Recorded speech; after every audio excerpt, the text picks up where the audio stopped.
نحمده ونستعينه ونستغفره ونعوذ بالله من شرور أنفسنا ومن سيئات أعمالنا من يهده الله فلا مضل له ومن يضلل فلا هادي له وأشهد أن لا إله إلا الله وحده لا شريك له وأشهد أن محمدًا عبده ورسوله أما بعد فإن خير الحديث كتاب الله وخير الهدي هدي محمد صلى الله عليه وسلم وشر الأمور محدثاتها وكل محدثة بدعة وكل بدعة ضلالة وكل ضلالة في النار اللهم صل على محمد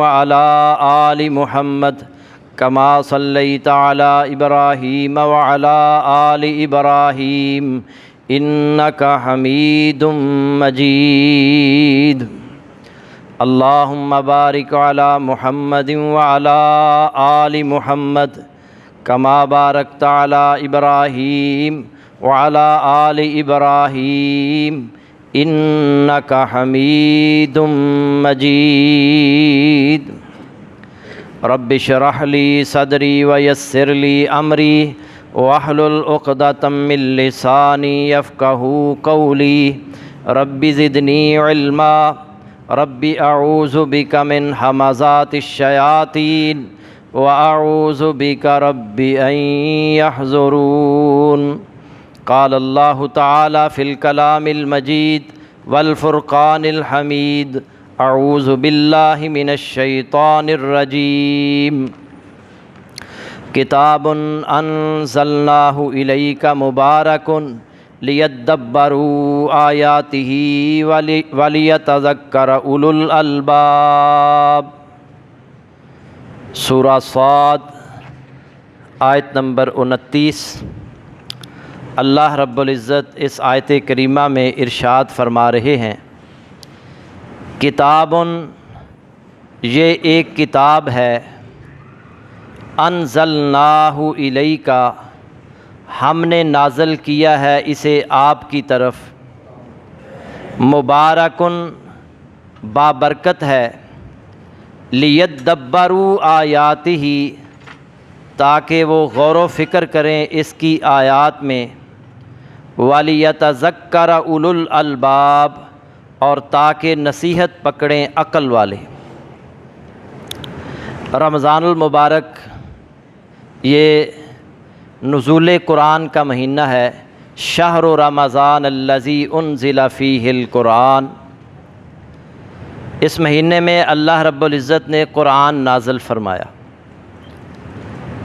عام مہینوں کی نسبت، عام دنوں کی نسبت اس مہینے کے دنوں میں قرآن مجید کی تلاوت زیادہ کرنی چاہیے، قرآن مجید پر غور و فکر کرنا چاہیے، قرآن مجید پر تدبر و تفکر کرنا چاہیے۔ رسول اللہ صلی اللہ علیہ وسلم کا بھی معمول تھا کہ آپ رمضان المبارک میں جبریل علیہ السلام کے ساتھ قرآن کا دور کیا کرتے تھے۔ تو اس مہینے میں رمضان المبارک میں قرآن کی زیادہ سے زیادہ تلاوت کرنی چاہیے اور سمجھ کر پڑھنا چاہیے۔ قرآن مجید جو ہے یہ سرچشمہ ہدایت ہے، ہدایت اگر چاہیے تو قرآن سے ملے گی، اور اللہ رب العزت تک پہنچنے کا سب سے بڑا وسیلہ، ذریعہ قرآن ہے۔ لیکن اس میں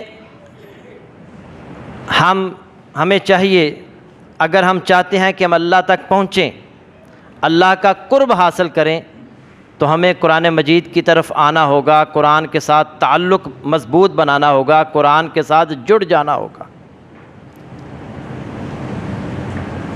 ایک مفکر نے کہا ہے کہ اگر کوئی شخص یہ دیکھنا چاہتا ہے کہ اس کا اللہ کے ساتھ کتنا تعلق ہے، وہ یہ دیکھے کہ اس کا قرآن کے ساتھ کتنا تعلق ہے۔ جتنا اس کا قرآن کے ساتھ تعلق مضبوط ہوگا اتنا ہی اس کا اللہ کے ساتھ تعلق مضبوط ہوگا۔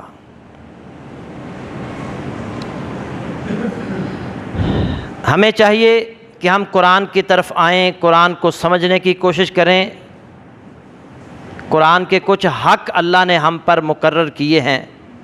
سب سے پہلا حق یہ ہے کہ ہم قرآن پر ایمان رکھیں، قرآن پر ایمان لائیں کہ یہ اللہ کا کلام ہے، اللہ نے اسے ہماری ہدایت اور رہنمائی کے لیے نازل فرمایا ہے، اور یہ وہ واحد کتاب ہے جب اللہ نے اسے نازل فرمایا اس وقت سے لے کر آج تک اس میں زیر زبر کی بھی تبدیلی نہیں ہوئی، اور نہ ہی قیامت تک اس میں زیر زبر کی تبدیلی ہوگی۔ ذالک الکتاب لا ریب فیہ ھدی للمتقین، یہ وہ کتاب ہے جس میں کوئی شک نہیں ہے، اور اس کتاب میں ھدی للمتقین، متقیوں کے لیے ہدایت اور رہنمائی ہے۔ اور قرآن کا دوسرا حق یہ ہے کہ ہم قرآن مجید کی تلاوت کریں، اور قرآن مجید کو کم از کم مہینے میں ایک دفعہ پڑھیں۔ رسول اللہ صلی اللہ علیہ وسلم کا حکم ہے، اقرأ القرآن فی شہر، نبی صلی اللہ علیہ وسلم نے فرمایا مہینے میں قرآن پڑھ لیا کرو، مکمل کیا کرو، یعنی ہر روز ایک سپارہ پڑھنا چاہیے، اور یہ رسول اللہ صلی اللہ علیہ وسلم کا حکم ہے۔ اور تیسرا حق یہ ہے کہ قرآن مجید کو پڑھنا بھی چاہیے اور اس کا معنی اور مفہوم سمجھنے کی بھی کوشش کرنی چاہیے۔ قرآن کیا کہتا ہے؟ ساری زندگی گزر جاتی ہے، ہمارے بوڑھوں کو کبھی توفیق نہیں ہوتی الا ماشاء اللہ کہ ہم قرآن کو ترجمے کے ساتھ پڑھیں، اس کو سمجھنے کی کوشش کریں۔ آج کل نوجوان بھی ایسے ہی ہیں، سوشل میڈیا پر گھنٹوں ضائع کریں گے، ہزاروں جو ہے نا وہ منٹ ضائع کریں گے، مگر قرآن کی طرف توجہ نہیں کریں گے۔ قرآن مجید میں آج ہم قرآن مجید سے بہت زیادہ غافل ہو چکے ہیں۔ انگلینڈ میں ایک فیملی نے ایک مولانا صاحب کی گھر میں افطاری رکھی، رمضان کا مہینہ تھا، اور جہاں وہ انہوں نے بٹھایا وہاں ان کے نا کچھ پونڈ پڑے ہوئے تھے۔ بہت نیک آدمی تھے، بزرگ آدمی تھے، عالم دین تھے۔ افطاری کی، کھانا کھایا، واپس چلے گئے۔ گھر والوں نے دیکھا کہ وہاں پونڈ پڑے ہوئے تھے، اب وہ نظر نہیں آ رہے۔ انہوں نے کہا کہ دیکھو مولانا صاحب افطاری بھی ہمارے گھر سے کر کے گئے ہیں، عالم دین بھی ہیں، اور پیسے اٹھا کر لے گئے ہیں۔ بالکل سچا واقعہ ہے۔ اب وہ غلط فہمی انہوں نے اپنے دل میں پال لی، اور یہ وقت گزرتا گیا۔ ہر وقت وہ مولانا صاحب کے پیچھے نماز پڑھنے جاتے، لیکن کسی کو بتایا نہیں، لیکن دل میں یہ ضرور تھا کہ یہ دیکھو مولانا صاحب چند پاؤنڈ انہوں نے جو ہے نا وہ ہمارے اٹھا لیے یہاں سے۔ اگلا سال رمضان المبارک پھر آیا، انہوں نے پھر ان کی افطاری رکھی، گھر میں آئے اور انہوں نے ڈرتے ڈرتے کہہ دیا مولانا صاحب پچھلے سال جب آپ ہمارے گھر میں آئے تھے تو ہمارے کچھ پاؤنڈ یہاں پڑے تھے۔ انہوں نے کہا کہ اوہ ہوئے مجھے تو بہت زیادہ افسوس ہوا، میں نے تو وہ پاؤنڈ نا اڑ رہے تھے، میں نے اٹھا کر قرآن مجید میں رکھ دیے تھے۔ میں نے کہا قرآن کھولیں گے اور اس میں سے وہ اپنے پاؤنڈ پکڑ لیں گے، اور پورا سال تم نے قرآن کھولا ہی نہیں، قرآن پڑھا ہی نہیں۔ مجھے اس بات پر کوئی افسوس نہیں ہے کہ تم میرے بارے میں کیا سوچتے رہے، مجھے اس بات کا سب سے زیادہ افسوس ہے کہ تم نے پورے گھر کے اندر کسی نے پورے سال میں قرآن ایک دفعہ بھی نہیں کھولا۔ آج ہماری صورتحال بھی یہی ہے۔ سوشل میڈیا پر ایک ویڈیو بڑی وائرل ہوئی تھی، اس میں بھی ایک لڑکی نے پیسے قرآن میں رکھ دیے تھے، سارا گھر تلاش کرتے رہے، گھر والے تلاش کرتے رہے، پیسے نہیں ملے۔ بالآخر بچی سے پوچھا گیا پیسے کہاں رکھے؟ اس نے کہا قرآن میں رکھے تھے، مجھے پتا تھا اسے کسی نے نہیں کھولنا۔ قرآن مجید کو سمجھنا ہے، قرآن مجید کو اس پر غور و فکر کرنا ہے۔ اللہ کہہ رہے ہیں افلا یتدبرون القرآن ام علی قلوب اقفالها، کیا یہ قرآن میں تدبر اور تفکر نہیں کرتے؟ کیا ان کے دلوں پر تالے لگے ہوئے ہیں؟ قرآن مجید کا چوتھا حق یہ ہے کہ ہم اس پر عمل کریں، اس کے مطابق زندگی بسر کریں۔ انا انزلناہ قرآنا عربیا لعلکم تعقلون، یقیناً ہم نے قرآن عربی میں اتارا ہے تاکہ تم اسے سمجھو اور اس پر عمل کرو۔ قرآن مجید اللہ نے اس لیے نازل کیا ہے کہ ہم اس پر عمل کریں، اور اس کا پانچواں حق یہ ہے کہ ہم قرآن مجید پر عمل کرنے کے ساتھ ساتھ اس کے پیغام کو آگے پہنچائیں۔ آج انجیل کے دنیا میں بہت زیادہ زبانوں کے اندر تراجم موجود ہیں، قرآن کے ترجمے اتنی زبانوں میں موجود نہیں ہیں جتنی انجیل میں موجود ہیں۔ یہ ہمارے کرنے کا کام ہے، ہم سب کے کرنے کا کام ہے کہ قرآن کا ترجمہ کریں اور ہر زبان میں کرنے کی کوشش کریں۔ اللہ تعالیٰ اس کی توفیق عطا فرمائے۔ قرآن مجید جو ہے اس کو سیکھنا، اس کی بڑی فضیلت ہے۔ نبی صلی اللہ علیہ وسلم نے فرمایا، سیدنا عثمان غنی رضی اللہ تعالی عنہ حدیث کے راوی ہیں، آپ نے فرمایا خیرکم من تعلم القرآن وعلمہ، تم میں سے سب سے بہتر وہ ہے جو قرآن سیکھے اور سکھائے۔ سب سے بہترین انسان، سب سے افضل انسان وہ ہے جو قرآن سیکھتا ہے اور قرآن سکھاتا ہے۔ ہر شخص اپنے گریبان میں جھانک کے کیا وہ قرآن سکھانے والوں میں سے ہے یا سیکھنے والوں میں سے ہے؟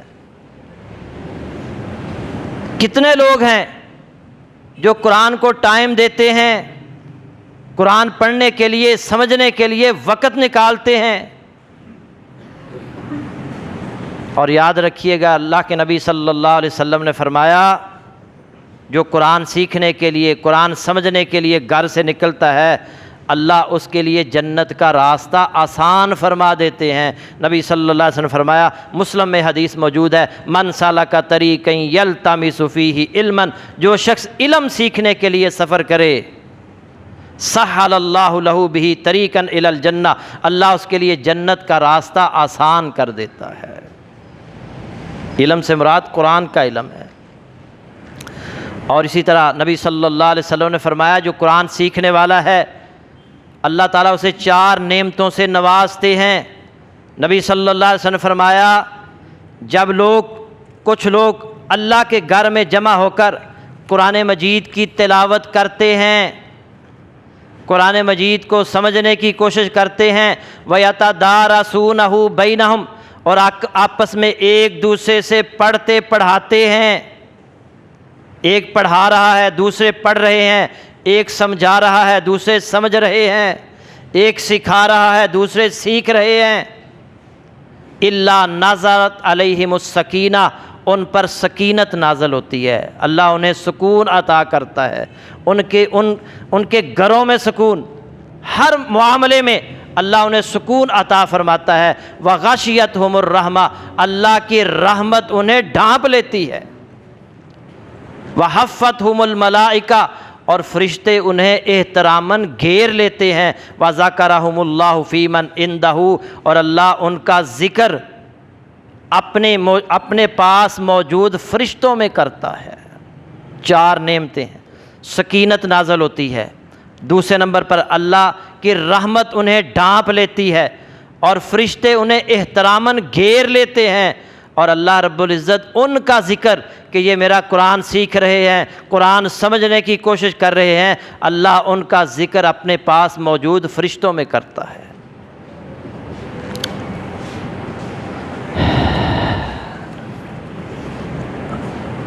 اور قرآن مجید سیکھنا، سمجھنا یہ کوئی معمولی بات نہیں ہے۔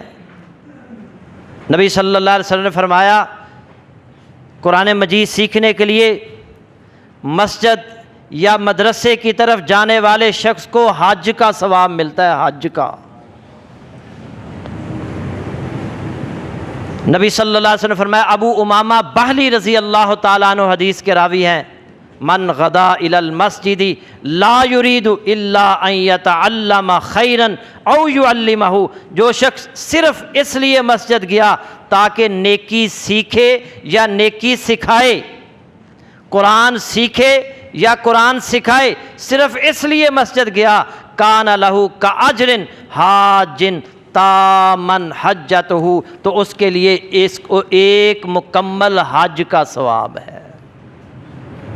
ہمارے یہاں الحمدللہ رمضان المبارک میں جمعہ کے علاوہ ہر روز عصر کی نماز کے بعد ترجمہ اور تفسیر کی کلاس ہوتی ہے، 20 منٹ 25 منٹ یا زیادہ سے زیادہ آدھا گھنٹہ۔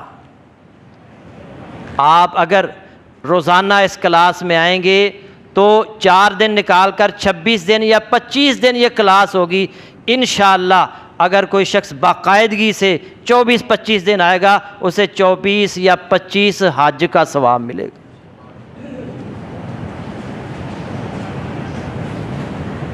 ہم حج کے لیے آج کل ویسے بھی پابندی ہے، اور چلو ادھر حج کا ثواب حاصل کر لیں، روزانہ عصر کی نماز کے بعد 20-25 منٹ یا آدھے گھنٹے کی کلاس ہوتی ہے۔ اللہ تعالی ہمیں اس کی توفیق عطا فرمائے۔ اور نبی صلی اللہ علیہ وسلم نے فرمایا، من سالک طریقا یلتمس فیہ علما، جو شخص علم کی خاطر سفر کرتا ہے، سہل اللہ بہ طریقا الی الجنہ، اللہ اس کے لیے جنت کا راستہ آسان فرما دیتا ہے۔ فرشتے طالب علم سے خوش ہو کر اپنے پر اس کے قدموں کے نیچے بچھا دیتے ہیں۔ وہ ہمارا کوئی مہمان آئے نا، یا کوئی تقریب ہو تو ہم اس میں قالین بچھاتے ہیں تاکہ مہمان، معزز مہمان اس کے اوپر سے گزر کر سٹیج پر پہنچیں، اپنی اپنی جگہ پر پہنچیں۔ اللہ رب العزت قرآن پڑھنے والوں کو یہ عزت عطا کرتا ہے کہ اپنے فرشتوں کی ڈیوٹیاں لگا دیتا ہے کہ ان کے قدموں کے نیچے اپنے پر بچھا دو۔ اور حدیث کا اگلا حصہ نبی صلی اللہ علیہ وسلم نے فرمایا، وَإِنَّ طَالِبَ الْعِلْمِ يَسْتَغْفِرُ لَهُ مَنْ فِي السَّمَاءِ وَالْأَرْضِ حَتَّى الْحِيتَانُ فِي الْمَاءِ، طالب علم کے لیے زمین و آسمان کی ہر چیز، حتیٰ کہ پانی کے اندر کی مچھلیاں بھی مغفرت کی دعا کرتی ہیں۔ آپ قرآن سیکھنے کے لیے گھر سے نکلے ہیں، پوری مخلوقات کی تعداد کو ہم گن نہیں سکتے، شمار نہیں کر سکتے، کتنی مخلوقات ہیں، ان کی تعداد کتنی ہے۔ آپ قرآن سیکھنے کے لیے، اللہ کے نبی کا فرمان سیکھنے کے لیے گھر سے نکلتے ہیں، آسمان کی تمام مخلوقات، سارے کے سارے فرشتے، زمین کی ساری مخلوقات اس آدمی کے لیے اللہ سے بخشش کی، مغفرت کی دعائیں کرتی ہیں، یہاں تک کہ سمندروں کے اندر جو کروڑوں اربوں کی تعداد کے اندر جو مچھلیاں ہیں وہ بھی اس کے لیے مغفرت کی دعا کرتی ہیں۔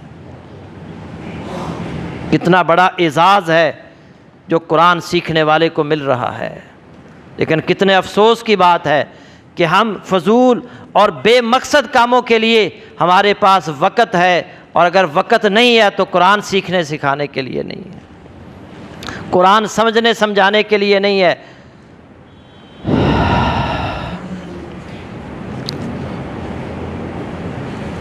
حضرات، ہمیں قرآن کے ساتھ جڑ جانا چاہیے، اور نہ صرف یہ کہ مغفرت کی دعائیں کرتی ہیں مخلوقات، بلکہ ایک اور حدیث سنیے، نبی صلی اللہ علیہ وسلم نے فرمایا، ابو امامہ رضی اللہ تعالی عنہ اس حدیث کے راوی ہیں، عالم کو عابد پر ایسی فضیلت حاصل ہے جیسی مجھے تم میں سے کسی عام آدمی پر حاصل ہے۔ پھر آپ نے فرمایا، ان اللہ و ملائکتہ و اہل السماوات والارضین، بے شک اللہ تعالیٰ رحمت بھیجتے ہیں اور فرشتے، آسمان و زمین کی ساری مخلوق، حتی النملۃ فی جحرھا وحتی الحوت لا یصلون علی معلم الناس الخیر، حتیٰ کہ اپنی بلوں میں چیونٹیاں اور پانی میں مچھلیاں تک بھلائی کی تعلیم دینے والوں پر رحمت کی دعائیں کرتی ہیں۔ اندازہ کریں، وہاں مچھلیوں کا ذکر تھا، یہاں چیونٹیوں کا ذکر ہے، چیونٹیاں تک اس کے لیے بخشش کی دعا کرتی ہیں، رحمت کی دعائیں کرتی ہیں۔ اور قرآن سے جڑ جاؤ، قرآن سے تعلق بنا لو، دنیا میں بھی عزتیں ملیں گی، آخرت میں بھی عزتیں ملیں گی۔ یہ ہو ہی نہیں سکتا ایک بندہ اخلاص کے ساتھ قرآن سے جڑے اسے عزت نہ ملے، یہ نہیں ہو سکتا۔ جو قرآن سے جڑ جاتا ہے مخلص ہو کر اخلاص کے ساتھ قرآن کا کام کرتا ہے، اللہ اسے عزتیں عطا کرتا ہے، دنیا میں بھی اور آخرت میں بھی۔ عمر فاروق رضی اللہ تعالی عنہ نے حضرت نافع بن عبد الحارث رضی اللہ تعالی عنہ کو مکہ کا گورنر بنایا۔ حضرت عمر رضی اللہ تعالیٰ عنہ کی یہ عادت تھی کہ اچانک بعض اوقات جو ہے وہ اپنے علاقوں میں جایا کرتے تھے دیکھنے کے لیے کہ میرے جو گورنر ہیں عوام کے ساتھ کیا کر رہے ہیں، کیسا سلوک کر رہے ہیں۔ ایک دن اچانک عمر فاروق رضی اللہ تعالیٰ عنہ مکہ کی طرف روانہ ہوئے، راستے میں مکہ کا گورنر نافع بن عبد الحارث رضی اللہ تعالیٰ عنہ سے ملاقات ہو جاتی ہے۔ عمر فاروق رضی اللہ تعالیٰ عنہ ان سے پوچھتے ہیں، اے نافع، آپ ادھر کیوں پھر رہے ہیں؟ مکہ میں کسی کو قائم کام گورنر بنا کر آئے ہو یا ویسے ہی پھر رہے ہو؟ کہنے لگے، اے عمر فاروق امیر المومنین، میں عبد الرحمن ابن ابزہ کو قائم مقام گورنر بنا کر آیا۔ عمر فاروق رضی اللہ تعالیٰ عنہ کہتے ہیں، وامن ابن ابزہ، یہ کون ابزہ ہے؟ میں اسے نہیں جانتا، پہلی دفعہ میں نے اس کا نام سنا ہے، کون ہے یہ؟ وہ آگے سے کہتے ہیں، مولاً من موالینا، میرے آزاد کردہ غلاموں میں سے ایک غلام ہے۔ عمر فاروق رضی اللہ تعالیٰ عنہ حیران ہو کر کہتے ہیں، فاستخلفت علیہم مولاً، اور میرے پیچھے اپنے پیچھے ایک غلام کو گورنر بنائے ہو۔ اس دور کے اندر، اس معاشرے کے اندر غلاموں کی کوئی عزت نہیں تھی، اور ایک غلام کو تم گورنر بنائے ہو۔ وہ آگے سے پھر ان کی کوالیفیکیشن بتاتے ہیں، اہلیت بتاتے ہیں کہ وہ کوئی عام شخص نہیں ہے۔ اِنَّهُ قارئ القرآن وَإِنَّهُ عَالِمٌ بِالْفَرَائِض۔ نافع بن عبد الحارث کہتے ہیں وہ تو قرآن کا قاری ہے، قرآن کا پڑھنے والا ہے، اور علم وراثت کا، قرآن میں جو علم وراثت اللہ نے بیان کیا ہے، پورے مکہ کے اندر علم وراثت کا اتنا بڑا عالم نہیں ہے۔ جب عمر فاروق رضی اللہ تعالیٰ عنہ نے ان کی جو ہے وہ بارے میں سنا کہ وہ قرآن کے قاری ہیں، قرآن کا بہت زیادہ پڑھنے والے ہیں، قرآن کا مطالعہ کرنے والے ہیں، اور اس کے ساتھ ساتھ علم وراثت کا ان سے بڑا کوئی عالم نہیں ہے، تو کہنے لگے کہ میرے نبی نے سچ فرمایا تھا، ان اللہ یرفع بہذا الکتاب اقواما ویضع بہ آخرین۔ اس کتاب کی بدولت اللہ بہت ساری قوموں کو عزت عطا فرمائے گا، بلندیاں عطا فرمائے گا، اور جو قرآن کو چھوڑ دے گا اللہ اسے پستیوں میں گرا دے گا۔ آج قرآن کے ساتھ تعلق کی وجہ سے، قرآن پڑھنے کی وجہ سے، قرآن کے ساتھ گہرا تعلق ہونے کی وجہ سے، قرآن کا عالم ہونے کی وجہ سے، عبد الرحمن ابن ابزہ جو ایک آزاد کردہ غلام ہے، اللہ نے اسے مکے کا قائم مقام گورنر بنا دیا ہے۔ یہ گورنر کیوں بنے ہیں؟ قرآن کی وجہ سے، قرآن کے ساتھ تعلق کی وجہ سے۔ اور حضرت علی رضی اللہ تعالیٰ عنہ کو جب دور حکومت آیا تو عبد الرحمن ابن ابزہ کو خراسان کا مکمل گورنر بنایا گیا تھا۔ یہ ہے قرآن کے ساتھ تعلق، قرآن کے ساتھ جڑنے کی وجہ سے اللہ دنیا میں بھی عزت عطا کرتا ہے اور آخرت میں بھی عزت عطا کرے گا۔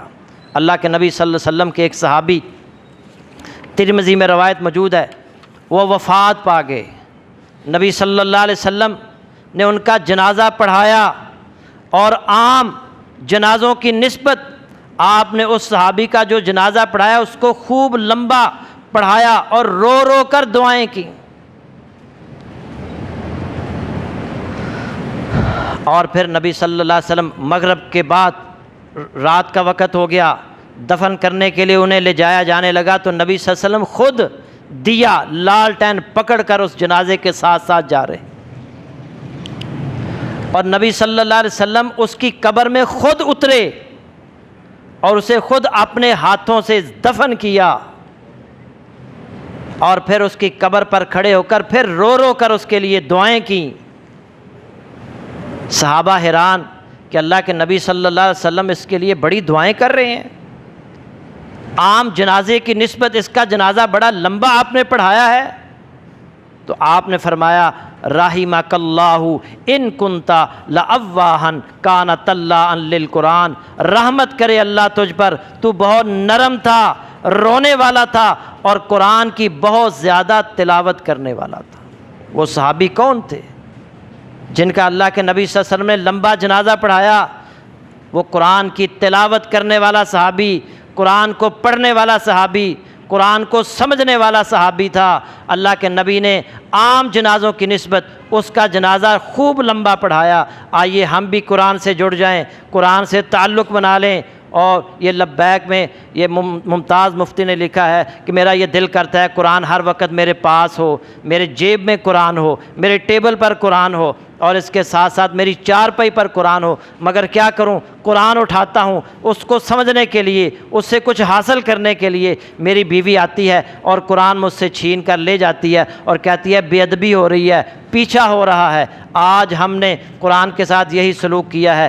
قرآن تو ہر وقت جیب میں ہونا چاہیے، قرآن تو ہر وقت ٹیبل پر ہونا چاہیے، قرآن تو ہر وقت چارپائی پر ہونا چاہیے. آپ ٹیبل پر بیٹھے ہیں، دفتر میں بیٹھے ہیں، قرآن آپ کے ساتھ ہو. آپ چارپائی پر لیٹنے لگے ہیں، قرآن آپ کے ساتھ ہو. آپ کی جیب میں قرآن ہو. ہر وقت ہر لمحہ قرآن سے رہنمائی لینے کی ضرورت ہے. لیکن افسوس یہ ہے کہ اکثریت ایسے لوگوں کی ہے جو قرآن کو یہ سمجھتے ہیں کہ قرآن کو بے ادبی، قرآن کو پیچھا کرنا بے ادبی ہے. سب سے بڑی بے ادبی قرآن کی یہ ہے کہ قرآن کو نہ پڑھنا، قرآن کو نہ سمجھنا، یہ قرآن اور اس پر غور و فکر نہ کرنا، یہ سب سے بڑی بے ادبی ہے جو ہر شخص اس کا ارتکاب کر رہا ہے.